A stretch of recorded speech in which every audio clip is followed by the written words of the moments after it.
Welcome to the Point of Difference Rugby League podcast. I'm your host Dave, and today we're celebrating 1 year on the podcast. It's been a fantastic 12 months, and I've got Trace the Pink Panther off the bench to come join me, and we're going to do a bit of a Point of Difference Rugby League podcast awards ceremony, which should be a heap of fun. We've pulled out a heap of stories that I've had on the podcast over the last 12 months, and it should be a heap of fun. So, Trace, how are you? And welcome to the show. I'm good. Really glad to be off the bench again. Just want to say, for any Karens and snowflakes out there, you probably don't want to watch because it's not politically correct and not for the faint-hearted, and there may be a few expletives in there as well. That's so right. You've been warned. That's right. No Karens and snowflakes. Welcome. If you don't like it, don't watch it. Yeah. Shall we go to our first award? That's right. Let's not muck around. We've got about, I think, 14 awards that we've picked out. So Tracy came up with some great names for these. This one, Trace, what's our first award? Please introduce it. It is the Excellence in Expletives Award.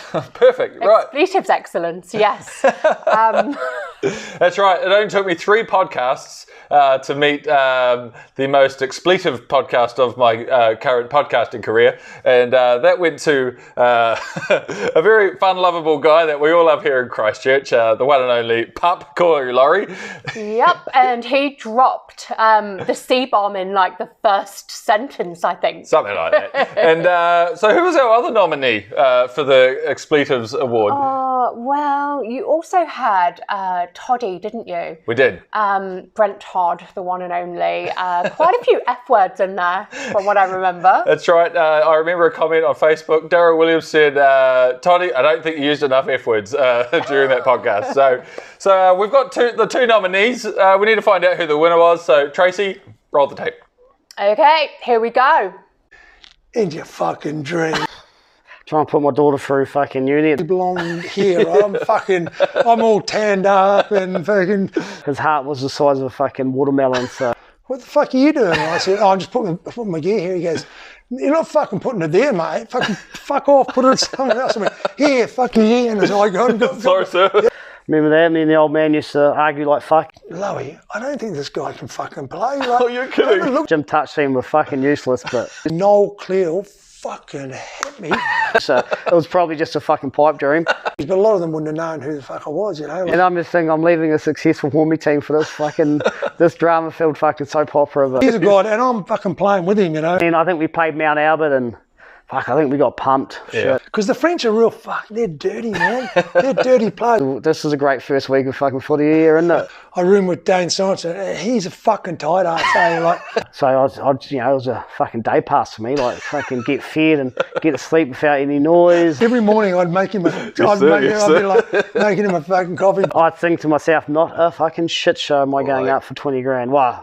I did not get a fucking point the whole set. Kicked it straight out, huddle, little fucker. There's a Perinara, I've forgotten what his name was. He was a little fucking prick. It's pretty hard to split them, but we do have a winner. And there's one particular story that wins it from me. Shall we find out who the winner is? Roll the tape, Trace. I was marking Thurston. Legend. Yeah, legend, yeah, 100% he is, because I thought I was going to smash Legend, but... Did he get him? No, I just had in my mind, it's all so clear now, like, John Thurston's in front. I'm going to fucking smash this cunt. Sorry, I shouldn't say that. No, you're good, you're fine. I'm going to smash him, and all of a sudden, I'm on my back, he's putting the ball over the try line, I've lost my feet. I think I got my hand underneath it, but he got benefit of the doubt, so it was 0-1 to Thurston, and obviously he'll win 100 out of 100 usually against Corey Laurie, so... Mate, what a crack up. Gotta love Corey Laurie. Very happy that he's our first award winner, one of the originals of the podcast. So well done, Corey. Excellence in expletives. Well done. Best of luck for 2025. See if you can top it. Right, Trace, what's our second award up for grabs? And, I really love this one. This is pretty good. Yeah, so it's called the Lost in Translation Award. So it's sounding like we're at the Oscars, right? Right. but it's not. So there's only really one nominee, and that's because of a story told by his Cantab teammate, and it's a ripper of a story on the podcast. Dave, roll the tape. This is a true story. Canterbury were playing the West Coast, and it was so tough over there. They had amazing, I could have picked a few on this team, but because they're coasters, but like you had Glenn Gibb that played for the Kiwis, he was playing halfback. You had the Forsyth brothers, you had Wayne Stanton, you had Boyd Kilkelly. I think Phil Campbell was playing back then. And they were amazing, that era as well on the West Coast. And we always knew over there it's tough as. And so Frank was the coach, and I think Toots was playing in the halves. I think I was on the bench because I remember sitting next to Frank, and I was just covering Toots and I think Harry, just in case there was an injury. But anyway, Frank said it like pre-game. He says, "I want you to harass Gibby, just harass, And so game had kicked off. We were out the sheds, obviously last out because obviously the team goes out first. And we were walking up to sit on the bench. And we hadn't even sat on the bench. I don't even think Frank had sat down. And next minute, here's Brendan Tudor being marched. And so Frank obviously spoke to Toots after the game or at half time, and he said, "What are you doing, mate? Like you've been sent off." I said, "I told you to harass him." He says, "You know what harass means?" And Toots goes, "Yeah, eliminate." So he eliminated its opposition, Glenn, but I think they went on to beat us, but it was even harder. Only 12 men. It was classic, yeah. Harass him, harass. Yeah. Mate, he told me he was getting sent off at 10 years old when he first started playing. It's unreal. Oh my God, Brendan Tudor, you're a shocker. I didn't realise that harass meant eliminate. Well done, Toots. Love you, mate, and thoroughly deserved award right there, right, Trace? Yeah, I think we could have that on a t-shirt, couldn't we? Eliminate. It's so good. Right, Trace, what's our next award? The next award, and some interesting names here. So, we're still obviously in the movies, but we're going to the more erotic section, and we have the Seductive Signing Award. Right. Yes. So this is awarded to a player that had a few signings on the table at the time. Okay. But he got sucked in by the Auckland Warriors. I don't know if anyone's, starting to get an idea of who this is. But when they offered him something rather special to sweeten the deal, it really sealed the deal for him. Dave? That's right. It got him over the line. Let's roll the tape and find out who was seducted by the Auckland Warriors and why it's so funny. So Mel Meninga rang me up. He was at Canberra. That's handy. Yeah. And he said, I want to get you over Raiders. And really? I said, oh, wow, okay. I said, okay, I'm not sure yet. Can I sort of get back to you on that, And then Hugh McGahn rang me. Yeah. He was at the Warriors then. And he said, oh, yeah, okay, yeah. He was interested in that. And, Hugh was actually there at the Roosters when I signed there too. So he was on the board of the Roosters, and now he's football manager at the Warriors and that. Right. So yeah, like Hugh, he's a good bloke. And then Laurie Daly rings me, and he said, so I was a bit torn in that, So I thought, mate, I'm just going to. So they sort of said that no one was getting any more than what their contract was. Right. But the Warriors said to me they'd give me a car. So that's what swayed me. Sealed the deal. So car swayed me. A little Jap import, Nissan Bluebird, I think it was. And that swayed me. That's what it was. A Japanese Nissan Bluebird got you to the Warriors. Yeah. Awesome. Yeah. Oh my God, who knew that it would be a Nissan Bluebird that was all it would take to get the Rock Terry Hermanson over the line at the Warriors? Absolutely brilliant. It was wonderful to hear his career story, like an absolute champion of a bloke. You know, we've kept in touch with Terry and Louisa's beautiful wife, and yeah, it's just great. You know, it was so cool that Terry came home and played for the Warriors. You know? I wonder if he's still driving a Nissan Bluebird. Terry, you'll have to let me know. Funny. Right, Trace, what's up next? Okay, next award is something that's very close to our hearts. And it's a joint award. We actually couldn't pick these two players apart. It's two people that have supported Dave so much throughout this crazy roller coaster of a year. We're calling it a long campaign. But they've interacted so much and they've just really helped him to get players. They've supported him and they've been amazing. It is the Beautiful Human Award. And I'm guessing a lot of people probably have a name springing to mind, at least one. So shall we roll the tape? That's right. Let's find out who the two players are that are going to get the Beautiful Human Award. And that's what Frank was. And yeah, he's a beautiful human being, beautiful family, the Endicott family. And it's the one and only Mark Nixon. How you going, brother? Beautiful, my friend. Beautiful. Beautiful. But my 5'8", this particular player, beautiful, beautiful man. To say the least, and Mike Duran loved the buzzer. Yes. He's a beautiful man. Hornby coach, he was our coach at the time, and he's a beautiful, beautiful human being as well. And we're in the tunnel, and Toots, Toots, you beautiful man.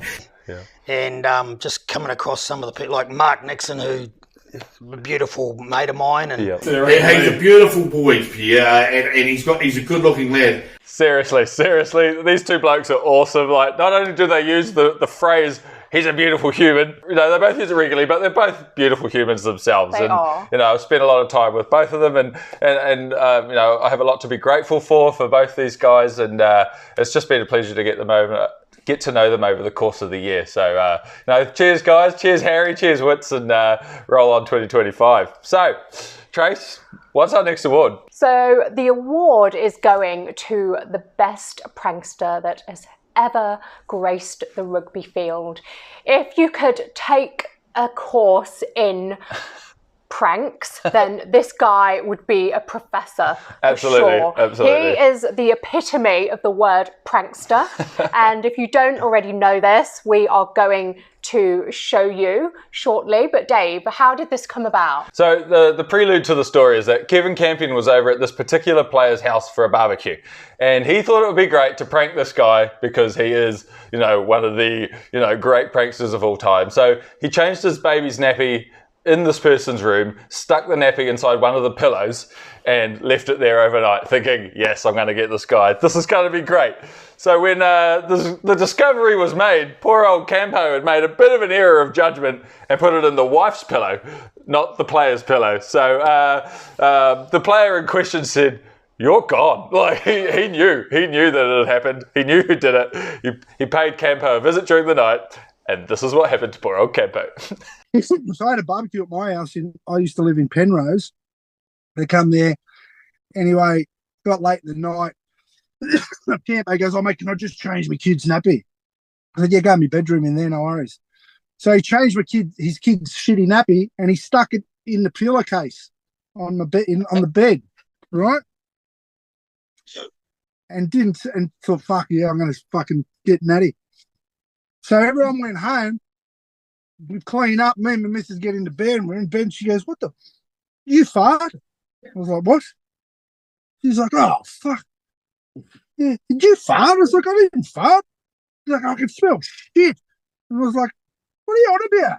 She's like, oh. Anyway, he put the nappy in her pillow, not my pillow. Right? So he didn't get me. So I lob at training the next day, and he's there with a big grin on his face. He goes, "You little fucker, how'd you sleep last night?" He was scared of my ex because she's rough as fuck, right? And I said, "You're gone." And he goes, "What?" I said, "You didn't get me. You got my missus, you fucking idiot." He's like, "What?" I said, "She's gonna get you." He's like, "Oh, fuck." Well, he's shitting himself. Anyway, so I said to him, because his missus, I think her name was Kylie, she used to go back to Australia every 3 months or something, right? And then Campo was, because he's scared of the dark, he'd sleep with the lights on and that fucking poof. All right. So I said to him, oh, Kylie's going home next week, isn't she? And he's like, yeah, why? And I said, you're gone. I said, I'm going to fucking pay you a visit. He's like, don't fuck around. Don't fuck around. I'll fucking kill you. I was like, shut up, idiot. So we played, I think we played the Broncos, and we beat them. Yep. I 13-12. think it was that game. And I think Campo, I think it was that game. Maybe, I'm not sure. But Campo popped his AC. Right. And it mustn't have been that game because we would have celebrated hard after that game. Yeah, you would have. I don't think it was that game. But anyway, he popped his AC. We won this game or something. But anyway, I said to him, we all had a shower and everything, and I was leaving, and I said to him, and he was going home. And I said, as I was leaving Tracy said, I went, hey, Campo. And he went, what? And I said, I'll see you later tonight, eh? And he went, what? And I said, I'll see you later tonight. Blew him a kiss. He's like, don't fuck around. Don't fuck around, right? And I said, yeah, see you, mate. And I went home, and I waited till about 10:30, 11 o'clock, maybe later. And I went to his house, and he lived in a semi. He lived at the top of semi. And old Shula had this house. She had a nice house on top. He lived on the top part. And it had this little, like a brick thing around it on the second floor. So I went to his house, and I fucking was like a ninja. I was all in all black, and I fucking went there, and I had that scream mask again, and I had to climb up this pipe to get to his drink. And I get up there, and he's sitting in his lounge room, right, with an ice pack on his shoulder, in the middle of the lounge room on a chair. And I look through I'm on this fucking little thing. I'm shimmying across this thing to look at, and I'm like this, and I look in there, and he's sitting in the middle of the room like this. Like he had his ice pack on, and he had his hand like this. And I tried to open the door to get into his house, and I couldn't open the door. And I look, and there's all wire. He went down, he got the wire off his fucking clothesline, and he tied it to the doors. And he sat in the middle of his lounge room like this. Oh my God. So I swear to God, you know, in Cape Fear with the piano wire, he's like, he's sitting like this. And so I climb around this little thing so he's there, and his kitchen's here, and I shimmy out on this thing, and the kitchen window's open that far, right? So I put my hand in the kitchen, I grab a fork where the sink, and I fling it, falls in the sink, goes clink, clink, clink, clink, and I shimmy back and I look at him. He's like, is he thinking, what the fuck? Can hear this noise in the kitchen? He's going, where are you little fucker? I'm outside looking, and he can't see me because it's dark, and I'm looking at him. He's like looking at shit. He's still got his ice pack on. He's holding onto the wire, and lets go of the wire, and he walks to the doorway. I'm trying to paint a picture for you here. There's the doorway. He walks to the glass, right? I move to the brick part in between the two things, and I'm holding like this, and he's there looking out, can't see me. Then he goes around here, and he looks in the kitchen. He's in the door. He's looking in the kitchen. And I can see him. I'm looking at this. He's looking at the sink where the fucking forks in the sink. And he's going, and I'm like this, and I'm hoping that he puts his hand in the sink to grab the fork, because I'm going to reach in through the window and grab his hand, right? And he's just looking at it. And he goes, oh, and he goes back and sits on the chair with his fucking wire again and his ice pack. So then I reach in, I get his radio was sitting in the kitchen, and I just turn it up full bore. And I shimmy back in, and he's like, what the fuck? Goes into the kitchen again. He's looking at the radio like, what the fuck? He's going, where are you? Where are you? I can see you. And he reaches to turn the radio off, and I just go with my hand through the window and grab it. He goes, that was one of the best ones, getting him. That was probably, for me, that was the best one, because there was such a build up, and it was a swear up, you know. How good was that? That has to be one of the best pranks ever. To go to the trouble of tying up the door with a clothesline. Like, he knew it was coming. It's going beyond the Call of Duty. Like, amazing. Yeah. So funny. I just think of Nat Woods shimmying across the ledge and a hand in the window and Kevin Gaffney in there, ice on his shoulder holding a wire. You know, it's just, that is quality. That's absolute gold. Yeah, love it. Well done, Natty Woods. You're the best prankster ever. We love you, man. We do. Right. What's up next, Trace? So we've heard a lot of stories from Papua New Guinea over the last year, right? We have indeed. Yep. So we really had to narrow it down, but it is the award for the best Papua New Guinea story. Right. I'm assuming you've got a tape of the nominees, right? Absolutely do. I'm going to hit the button right now. Let's find out who our nominees are for the best Papua New Guinea story of 2024. I missed out on the first test. I'll tell you, that was a scary old time. Yeah. We were up in Goroka and because the Mad Butcher, I think is it Selwyn Bennett used to be his old offsider? I think it was his name. They were on the tour as well, you know. Yep. So we had Butcher and the other fella. They both did an entrance to the ground just to make sure people were paying. Okay. Because I think New Zealand League got half the gate or some bloody thing. Right. You know? Okay.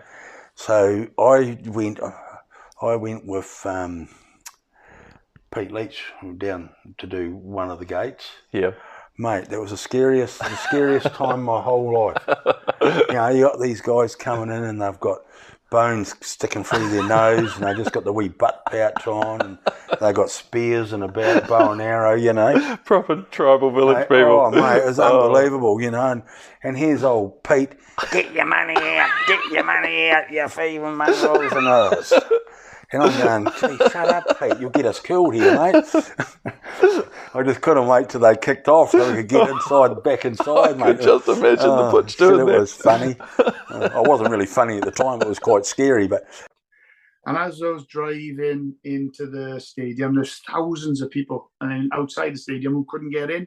And a lot of these people, tribes people, had walked from the rainforests for 2 or 3 days walking to try to come to see this rugby match. They had no money, and then they tried climbing over fences or ripping fences down to get into the stadium. And I'd already driven into the stadium now in this little minibus, which I was on my own, and they started rocking this minibus as I'm driving through, banging the windows. So I was cacking myself. And then they ripping the fences down, trying to climb over. So next thing, out come the rubber bullets, the police. Rubber bullets, poof, have a bit of that. Out come the tear gas canisters, poof, have a bit of that. I mean, you've never seen so many tear gas canisters in your life, and it's like it's like the fog descends over this crowd of people, but also it then blows over the pitch. So we're in the stadium now, and there's a game going on, a test match with Cumballs against GB, and everyone's running for cover. The tear gas is everywhere. It's in your eyes, in your throat, up your nose. And the people are trying to put wet towels over your face. All the crowd are running and screaming. And then this cloud of tear gas blows across the pitch, huge tear gas. And then there's palm trees over the far side of the ground. And a lot of people, locals, have shimmied up these palm trees to get a vantage point. And then they're just dropping out of the palm trees and just 30 foot just hitting the ground, boom. That's nuts. And the game stops, obviously, and then the tear gas evaporates, and then the game kicks off again. It's just... oh, right, it's just carry on with the game, It's incredible. And we lost that game. I wonder why. Christ. And that is Papua New Guinea. What were the pitches like to play on? Were they just like rock hard, full of rocks and rubbish? Yeah, rock hard. They don't have white lines. I don't know what they mark the lines with. It looked like tar or oil or something. But they were like concrete. Yeah. And it was the mid-afternoon, and 3 o'clock it got. 110 degrees, and I remember we used to have, they never had water bottles for some reason, and we used to train, and they used to bring a bucket of water, right? And there was a bucket of water, and everyone had one of those little plastic cups. When you've got all shit all over your hands, your bloody hands are covered in sweat and bits of gut, and everyone's dipping their hand in this bucket. Think what? I tell you, I'd rather die of dehydration and put my hand in there and drink of that shit. Go on, Bernard. That's the best story. It's amazing. I love Papua New Guinea. Honestly, best stories ever. Obviously, during the day, we were training our complex. And this particular day, we were going to see the Azaru mudmen. And they wear these big mud hats. Yep. Obviously, similar to the Maori culture where they do a bit of a dance for you. And so we were going in we had our minivans going to the Azaru mudmen. What was that? Way out in the Wop-Wops. And it's the first time I've ever seen the Mad Butcher and Frank go white. And we're travelling over. Next minute, we get pulled over. And the bus driver goes to our manager, I think it might have been Laurie Stubbings at the time, or Richard Bolton. The rascals have just they had these massive big machetes. And they had pulled us over, and they said they want money or else they're not going to let us through. Wow. So Frank and the Mad Butcher go white as. I think Gordy Gibbons was there too. And we're going, what the hell was going on? So they we kind of sort of knew what was happening, but they sort of kind of didn't let on to the rest of the guys. But we just saw these guys with these massive big machetes and thinking, what's going on here? Because they come out of the bamboo or the cane crops. And so we all sort of, and they gave them, you can go through now. So we went through. We still went, we're a bit shaken, but everything's okay. And so we ended up going to the Azaru Mudmen and watching the dance and stuff like that. And I remember, because back then they gave you a little kiwi fern, and it was like a little badge, a little lapel. And we were given a few each. And I can remember giving this little kid my kiwi fern, and the look on his face was just priceless. It was like I'd given him the world. Wow. And I just gave him this little badge with a kiwi fern on it. It meant the world to him. Man, yeah. Wow. And they just loved it. But it was a good experience. Very cool. And that's a true story. That's so cool. Oh my God, Dave, how do you narrow them down? I don't know. These were absolutely brilliant. But what I did do is I actually went back and watched the footage of the stories in particular. I just remember in the moment when I heard one particular story, absolutely losing it. I bent over laughing. And so the best Papua New Guinea story goes to none other than Brent Stewart, for the story with Peter Leach at the gate. Get your money out, you thieving mongrels, with Peter Leach. That is absolute gold. I just remember that's one of my favourite moments of the podcast all year. So cheers, Stewie. Great story. And you got to recycle that joke. I did. I told that when I did my speech to the Kiwis when they were here in Christchurch. Everyone enjoyed that story. So I did my best Peter Leach impersonation, and we got a few laughs. It was good. Yeah. All right, Trace, what's up next? Okay, the next award is called One Last Hurrah. So it's a bit of a swan song. You could say that this player saved his best until last. It goes to a player who on his final game had an absolute shocker and his team got mercifully flogged in a Super League semi-final. Dave, shall we see who the lucky winner is? Yes, roll the tape. Now, I've got to give you a bit of stick about the final game you played in, which was a semi-final. You got absolutely walloped, 71-0. Yeah, well, here's the kicker on that one. That was my very last game of footy, and I got sent off after about 4 or 5 minutes. Yeah. So it was a high tackle. Yeah, and again, it was a high tackle on Stuart Fielden. So. Oh yeah, yeah. Trying to get him on the show actually. Oh yeah. Ask him about it. Oh well. I'm sure he stayed down intentionally, but yeah, not one of my finest moments, to be honest. But I remember going up, and so that was about. So I had to sit through another 75 minutes of footy, and I thought, I'll go and have a shower, and I'll go up and sit in the coach's box, and then the score started going up and up and up and up, and then at half time I thought, shit, I don't think I better go and sit in the coach's Just go box. home, mate. Just go home. So it was not quite the way I wanted to end play me last time. But that's what happens sometimes.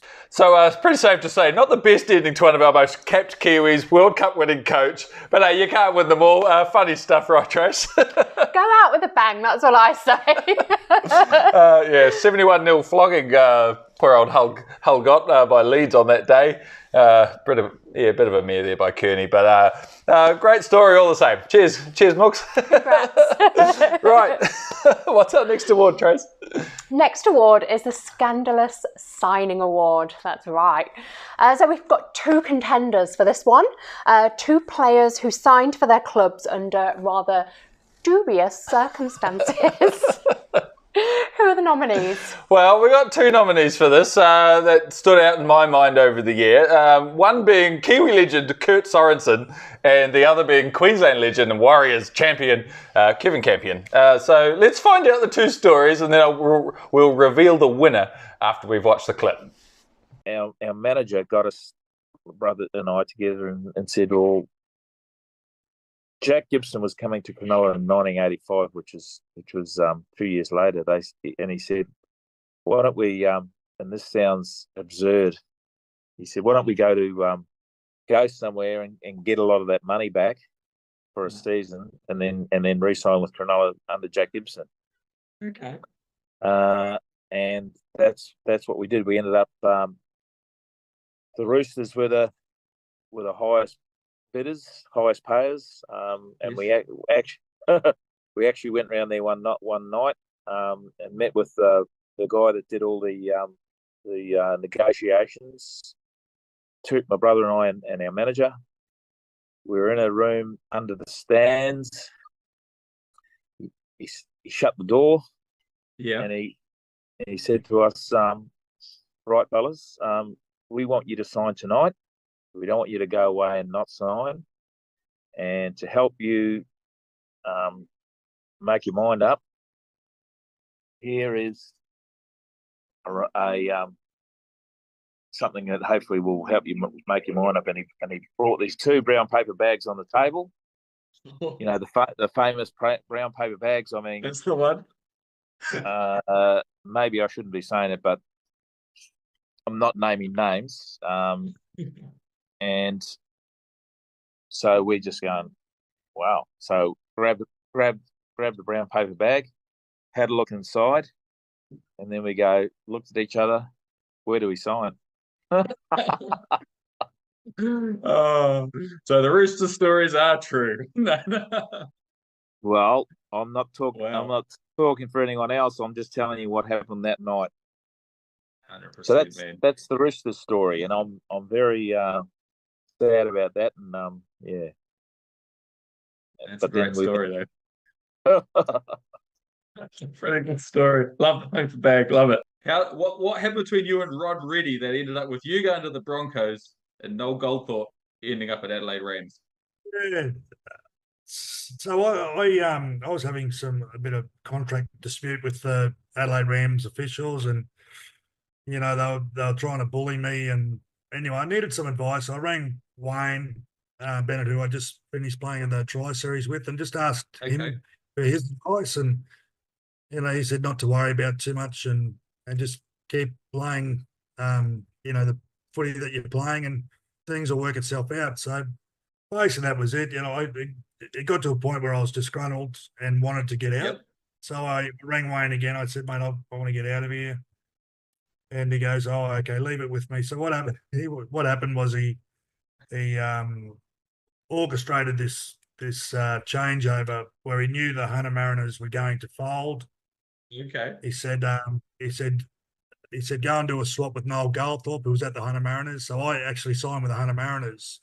Really? And spoke to Graham. Yeah. And I spoke to Graham Murray a number of times because I was just sitting up at the Gold Coast waiting for something to happen. And true to Wayne's word, the Hunter Mariners folded and the Broncos picked me up. So I spent the next 3 years at the Bronx. Amazing. I love Wayne Bennett, man. It's unreal.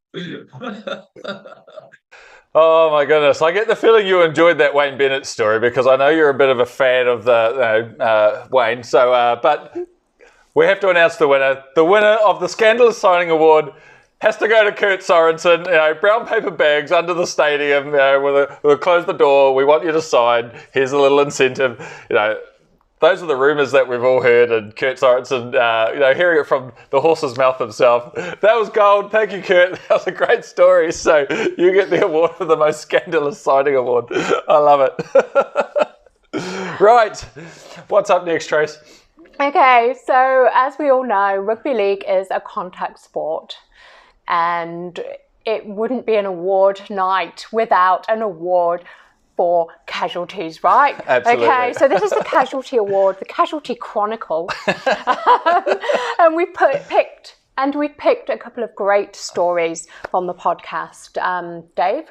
Right, okay. We've got 3 nominees for this category, including Sharko, yes, the great Mark Graham. We've also got the one and only Wiz, Gary Freeman, and Queensland legend, the big man, Daryl Broven. Yes, it was fantastic to have him on the show this year. So let's roll the tape and see why they got nominated. Funny story, we played West at Lincoln Oval. And Lincoln Oval, I don't know if you've ever been there, but it's got a bike track, a velodrome, they call it, around. And you used to have to come out of the old stand, and they'd bring these, they called them races. They were like a cage, and they had on wheels, and they'd bring them out so the crowd couldn't get at you, and the crowd would be all spitting at you and throwing shit at you. And and we'd come down the race, come out through the race and on across the velodrome and out to the footy field. And they were West were already out there, and their captain was he was an Australian player, big nasty bloke. Yeah. So he's there, and I say, give him a go, mate, before we go out the field. And he spat on me. No way. I was just like, whoa, it's on. So we're at it. We're at it now. So we're slugging it out before the game started, and so they break us up, and we go out and we get the kickoff. And the kicker said to me, who do I kick into? I said, kick it to that big fat bastard there. He's a big man. So someone's caught the ball and give it to him. He's thundering in there, and I'm running flat out at him. And he's come firing, and I just jump over the top of the whap, and I smashed him with a great elbow and knocked him out. And just as that happening, their second rower, he's jumped over. I'm just trying to think of his name. As I've dropped him, he's jumped in and got me. And I've got a picture there of the game was maybe 5 seconds old, and both captains have got my nose is like that, and like blood pouring out of it. And he's lying on the ground, but he got up and played on, and as I did, and I think we won that game too. So it was, but that was footy, that's how it was. And so what were some of the challenges? Obviously, you missed a stack of game time from the broken jaw. That was the Les Boyd incident, right? And so that must have taken its toll on you, like for the rest of the season. I missed. Well, that took a toll on me. I didn't play for the rest of the year. Broken jaw. I was 6 weeks wired up. Oh my God. And I lost a bit of weight. I was actually looking pretty good. Because in those, I don't know what they do these days, but in those days they wired your teeth together like that, and you had a pair of clippers, had to have them hanging around your neck, because if you started being sick, spewing, well, you had to unclip them so you could get rid of it. Otherwise, you'd choke to death. I don't know what they do these days when you have a broken jaw, but that's 83s. That's a long time ago. But I used to, mate. I used to have like soups, KFC gravy. I used to love that. That was a bonus for me. Suck that through my teeth, try and have that. That was my specialty every second day. I'd have because you could buy a little cup of gravy those days. I don't know if you can these days. Oh, let's go. KFC gravy and suck that through. I'd get chocolate. I'd grate it up and try and suck it through my teeth because I love chocolate. Potato chips. I got a rolling pin and tried to roll them flat and tried to suck them through my teeth when I was horrendous. I was starving, and I was down to about 90 kilos, which is pretty well as light as I'd ever been probably. But I just through lack of eating, I was drinking, Diet Coke and all that sort of stuff. You just try and get in whatever you can. Yeah. Through the cracks. Right, that's a tough situation. I ask anyone who's had a broken jaw, it's not much fun. I've never felt so good for a game of football in my life. I just went, Yeah. I'm just trying to have a cracking game here. Got injured in about the 15th minute. Gary Boucher sprig went and straight through my thigh. Yeah, that hurt. But back in those days, if you were injured, they just pushed you over the side, just left you there.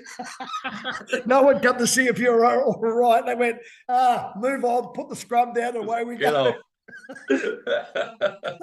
I still remember Michael Neal come over and grabbed the ball off me. And I don't think he even said to me, "Are you okay, Wiz?" He just went, got the ball, see you later, scrum and move on. She was a different generation back then, mate. Mate, if you were down injured, bad luck. Just trample you. Just walk over top of you. Okay, so I'm so happy to announce the winner. It's Daryl Broman. This is so close to my heart because I love food so much. I've had a tooth extraction recently and I know what a soft diet's like. And he's given me tips. The KFC story is just epic. And crushing crisps chips with a rolling pin to get them in the mouth. That's dedication.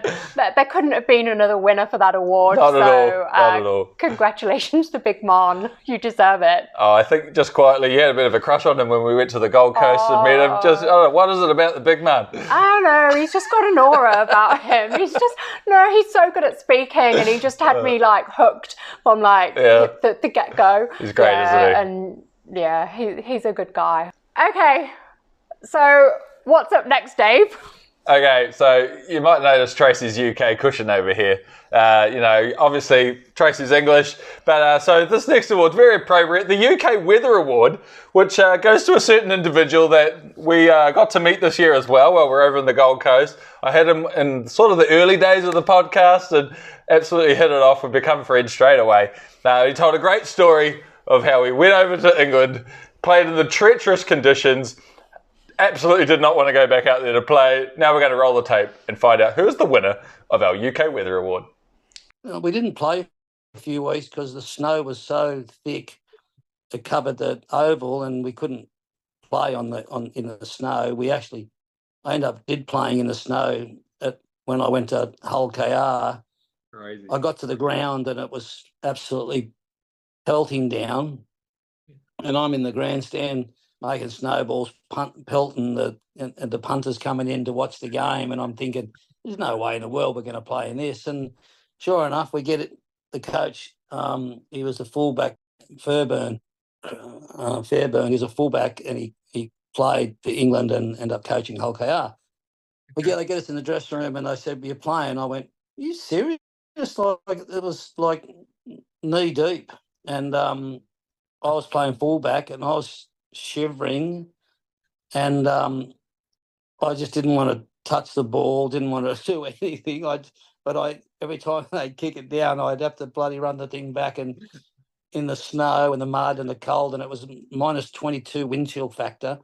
I walked off at halftime and I was chugging down port, and normally you have oranges and other drinks for halftime break, and I said, "Look, I'm retiring. I don't want to play anymore. I'm not going back out." And they went, you got a contract. You got to go back out." And I went, "I ain't going back out." I had hypothermia. I was like this, shaking. Oh I'm trying to fight blokes to get into the hot showers, and they're going, "You can't have a hot shower. You've got hypothermia." And I'm going, "Well, I can't." So they wouldn't let me. They ended up giving me this massive, big woolen, a full onesie type thing, and I said, "I need to warm up before I go back out there." So they said, "Okay," because I was in a bad way. Like I was thinking, I've never played anything like it ever, as you can imagine. Yeah. And bloody one of the players went down within 2 minutes of him going back out the field. And I said, "You can't be injured. I'm not going out." So they said, "You got to go out, Lids." I'm going, oh God. David Lydiard. What a gentleman. He's a champion, eh? Absolute beautiful human.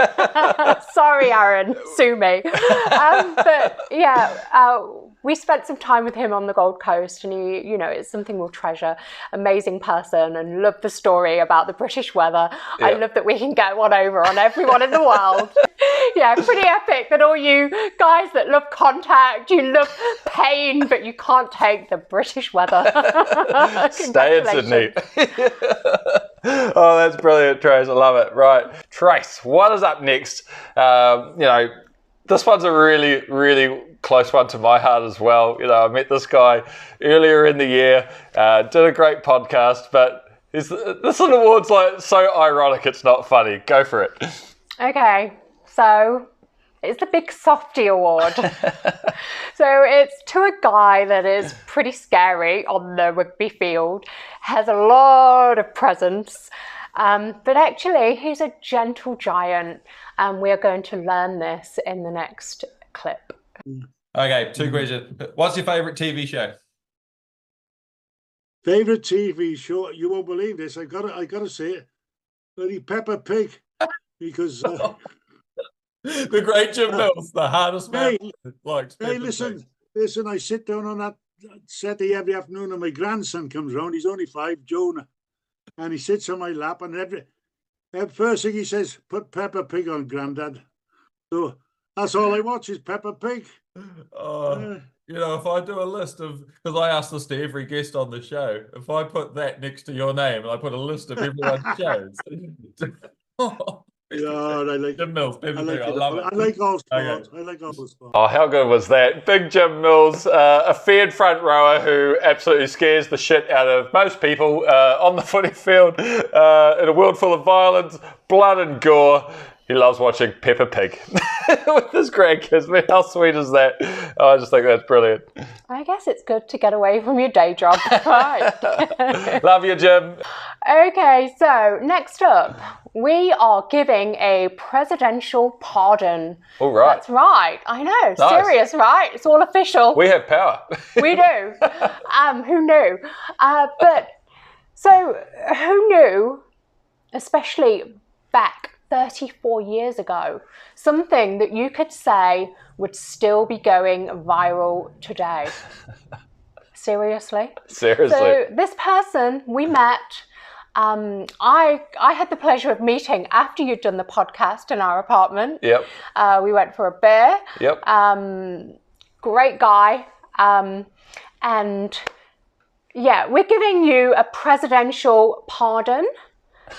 And here is why.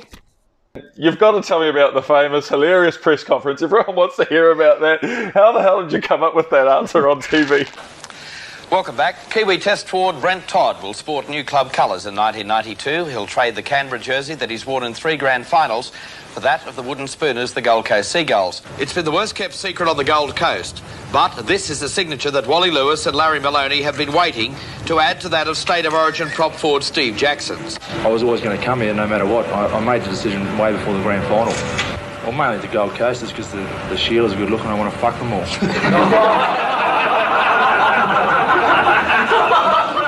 Yeah, that was fucking funny actually, because what happened was the end of it. So after that grand final, I'd been offered a contract from the Seagulls, and me and Ricky Stewart went up there in the off season, and we went up there for a couple of days on the Gold Coast, and we got on the piss and had a good time and run amok, and then we came back, and then about 3 or 4 weeks later, I said to Ricky, I went, you know what? I think I'm going to go up there, because my manager and Ricky's manager were the same. He managed the both of us, Yeah. And I said, because you know what, Ricky, they're going to pay me $100,000. Wow. I mean, that's what fucking Mel makes. So I was going to be earning what Mel earned, and I was thinking, I'm 28, 29 or 20 or whatever. I was cash in now, mate. I'm going to, 2 or 3 years of that, and then there was a car and the accommodation and all that, and so I thought about it long and hard. I went and saw Tim Sheens, got his blessing, and said, this is what I want to do. I said, Tim, it's an opportunity, because they needed players up there, right? Oh yeah. And they were prepared to spend big money. Okay. But they were bagged for it, and this is the story. So in the end, I cleared it with Tim and everything. So I go up to the Seagulls to do the signing, and Wally Lewis and Larry Maloney, I think was the CEO. And so I arrive at this press conference and I'm going to do the signing, and they come over to me and they pull me to the side and they go, Toddy, now listen, the media have been bagging us up here about we're just splashing money. That's the only reason we're getting players. You know, there's no other reason they want to come here. You know, it's just for the money and everything. So they're going to ask you about your money and everything. Please don't say you come up here for the money, because that's all I was going for was the money, right? $100,000. I was earning the same It's as a no-brainer. You know, and so I said, boys, don't worry, I'll think of something. I'll think of something else, you know. So we're sitting here in the press conference, me, Wally Lewis, we're all there, and we're looking out, and the first fucking question, he goes, so why would you leave Canberra? Number one, you've just come off a grand final to the Wooden Spooners, the Seagulls and everything. And I remember turning to him and going, oh, because the reason I come up here is blah, blah, blah, blah, blah, you know, and that's ancient history. Thinking that, you know, it's not going to come up now. There's no fucking TikTok or Instagram or all that sort of shit, you know, like that. So it was just a big gag, and all the journalists, they all laughed, and I think Wally laughed. It was just a bit to throw them off, you know. Yep. The next question was nothing about money. It was about that sort of, you know, so because that was the reason why. So I'd thrown them off, and it worked. But unlucky for me, you know, when you say something in the media, it stays there forever. Yeah, but like, did you get the shit for that at all or anything? Or is it okay to sort of... Well, back in the day, like you could have a joke. You know, like, you could have a bit of a joke, and, you know, like, you could call Sheila's, and you never meant to think about it. Or, you know, you couldn't... what you did 30 years ago, you can't do today. We're in a very you can't have a laugh today like you could back then. We used to laugh all the time. We used to have the best laughs and everything, you know, the best time. Today, you can't do it. No. You know, and that's just the way we're evolving, and that's the way, you know. So that's what happened in that video, yeah. Well, that has to be one of the most hilarious things I've ever seen.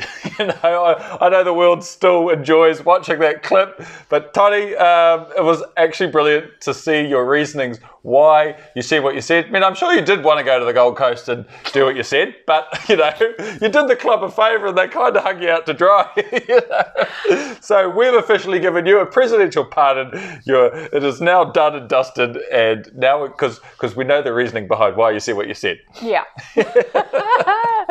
Okay, next up, we have a very special award, and it is called Creative Coaching. I know, who came up with these names, Dave? I think you did. Okay. So this goes to a guy that is dedicated to rugby league in Canterbury. Very happy guy, a very warm guy that's loved by everyone. Absolutely everybody. Never heard a bad word against him. Yes, you know, everybody loves this guy, and, you know, he had to get pretty creative with his coaching after he received a suspension right before a grand final here in Canterbury. So he had to find a way to coach the side whilst being suspended. So let's find out who our lucky winner is and how he went about it. Roll the tape.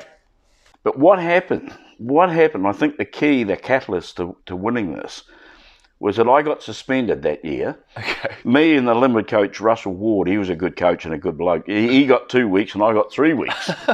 and I had no problem with the suspension, but it was leading into the playoffs, Dave, and I was barred from training and everything. Really? Yeah, so I had to work around this. So what I did, I had a chat to our captain, John Tapiata, and a couple of the senior players, and we decided that I would go to every training session, knowing that the board were in their cars on the roadside at Gerald Street looking to see if I was training. Really? Yeah, true. Oh.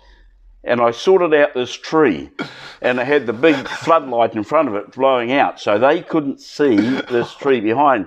And I got there before anyone and climbed up the tree. And I had a big coat on and a big drover's hat, you know, big cowboy hat on.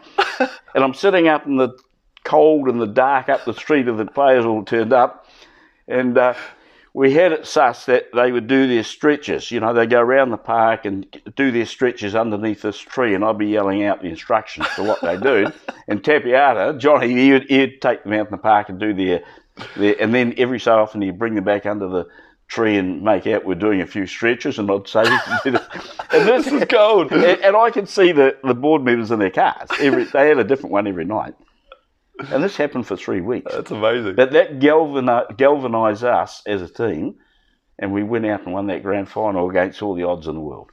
That is the best story. I reckon that's up there with the top few on the podcast. That's amazing. I love it. I love it. Well, I think that's just the coolest story. Frank Endicott, you little beauty. You know, Tracy said I couldn't stop beaming and radiating happiness after we did our podcast together. It was an absolute privilege and a treat to sit here with one of my heroes, hear all the stories. But that particular story, I never forgot, and it had to make an award. So well done, Frank, because you got the grand final victory for Addington that day. That was unbelievable. And, you know, everybody loves Frank. That should be a T-shirt. Everybody loves Frank. And are you still climbing trees today? That's what I want to know. Oh, that's gold. That's gold. Oh, brilliant. Right, Trace, what's up next? What's our last award? Okay, this is the last award. It's very special and it goes to someone very close to our hearts. And it's the OG award, and it's special because Dave wouldn't be here today without this person. He was so generous in terms of support and giving his time early on and being the original on the show. That's right. He could have also contended for the big softy award, I think. I think so. You know, all I've ever heard about this person is he's so nice. I've heard about players talking about how they, you know, go in and they put their nails in, but they couldn't do it to this person because he's so nice. But to see him, you know, not so nice, he'd be intimidating. It'd be scary.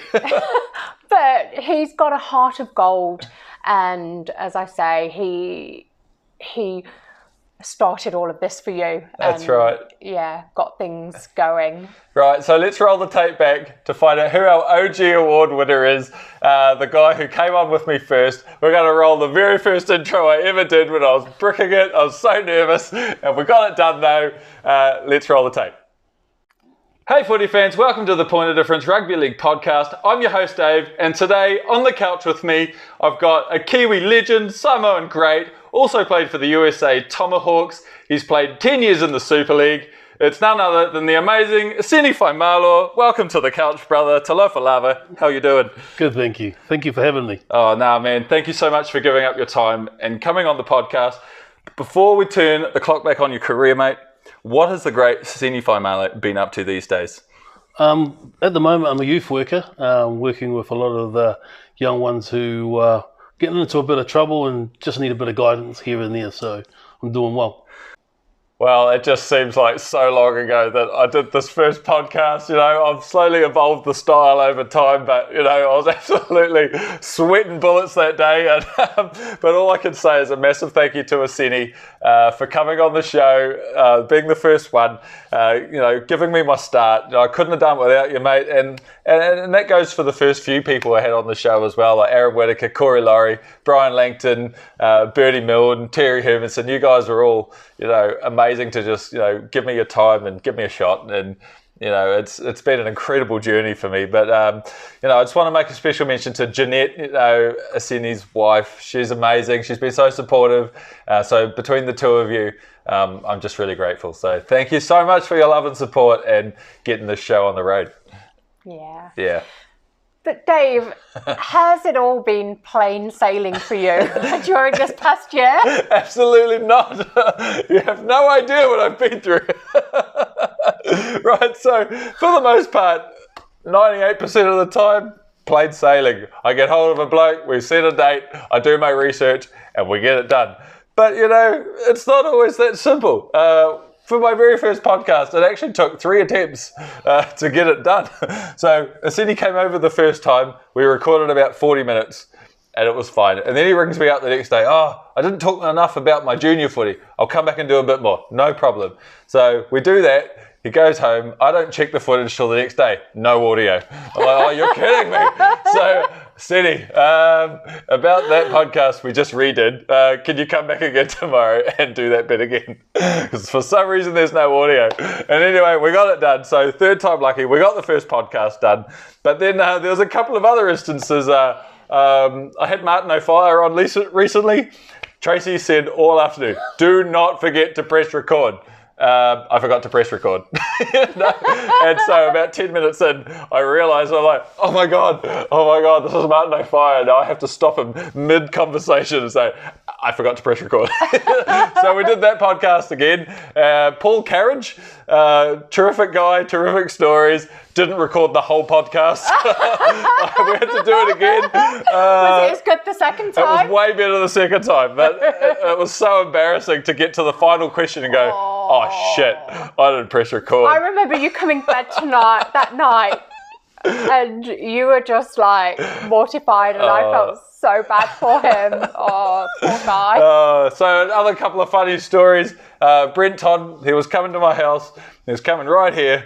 And, you know, Brent Todd's a big deal. He hadn't done a podcast before with anyone. And I'm like a small fish. And not only did Brent Todd come over, he brought his brother with him as well. So I had an audience for the first time. But before they got here, I was loading the fridge with some beers in case they wanted a beer. And bloody hell, I dropped one. It smashed. It went everywhere. The house smelled like a brewery when they walked in. I'm feverishly sweeping up glass and trying to mop up beer. I just threw the whole towel in the washing machine, glass and all. It was an absolute, shit show.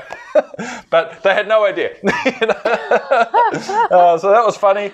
And then that same podcast, about 2 or 3 minutes in, the camera, which I have on a tripod, went on a lean. So I had to stop and start again. And it was just like, I started sweating. That's for sure. I'm like, I finally get Brent Todd here and everything's going wrong. But it went fine in the end. A couple of other funny situations. Sometimes I mess up the intro. I'd tongue tie myself and I had to do a couple with Jeff Tuvey. I finally get Jeff Tuvey on the podcast, taking me 6 months, and I screwed up the intro. I had to start again. Same with Frank Endicott. Kevin Campion left me desperate and dateless. Didn't show up for the podcast the first time. He slept through the appointment, so cheers, Campo. Brent Stewart left me outside, freezing for 4 hours. 4 hours. I thought I'll come back after an hour and a half, go for a run, come home. Still there. Still there. I run the block. Still there. Run the block. Repeat. Oh, I went blue.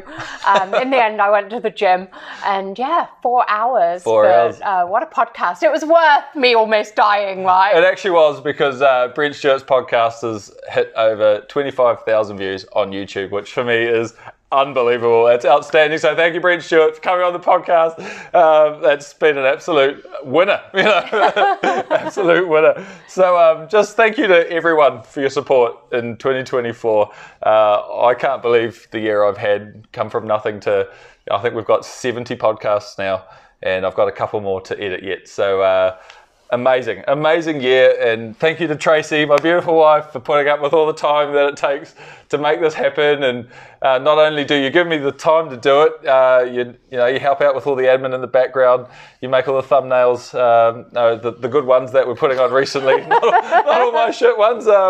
You do an amazing job, and just your support has been huge. I can't do it without you, so thank you very much. Oh, well, congratulations to you. Obviously, I've always had faith in you, but I could not have imagined when you did your first podcast a year ago that it would have been so successful. I know that anything you put your mind to, you'll give your all. And the thing is, you work so hard from the minute you wake up. You are either researching your next podcast, he's editing his next podcast, or he's hooking up someone else, or he's, administering the group. He's, so it's from when he wakes up to when he goes to his actual job that he gets paid for. And that's the thing. I know you don't get paid for this. It actually costs you to do it, but what you've achieved, money cannot buy. No. And the opportunities you've had over the last year have just been epic. Like, money cannot buy them. And thinking about some of the experiences you've had and the connections you've made. And, if you know Dave truly, he's all about people. And he loves socializing. He loves making genuine connections with people. And I think you've really done that. You're not in it to just grab someone for an hour, get a podcast and run. You genuinely want to know these people. His passion is like out of this world. He's an absolute rugby league nerd. And when I first met him, I'm like, seriously, if we just remove all this information from your brain, you know, you could do so much. With actual knowledge. But finally, he's getting to use all this information in his brain for something that he's passionate about. And yeah, I'm just amazed by how much you've achieved and the experiences you had and the people we've met as well. Yeah. And that's the main thing. We couldn't have met all these amazing people unless you'd done this. Well, thank you so much. Well done. That's amazing. That means a lot. Thank you very much, Miguel. So without further ado, I just want to wish everyone a Merry Christmas, a Happy New Year for 2025. Thank you for all your support on the podcast this year. We can't do it without you guys. The podcast group on Facebook has been mind-blowing. Thank you to everyone who contributes to the group. You know, there's so many people who just constantly post, and you know who you are. You're all amazing, and yeah, what can I say? Thanks for 2024. We'll be back in 2025. We've got a really good roster of players, pretty much already lined up to go for January and February. So we'll be back in 2025. So thank you, Trace, for coming on the show again. It's been amazing. Thank you for your support this year, and without further ado, we'll see you next time for Kickoff. Full time.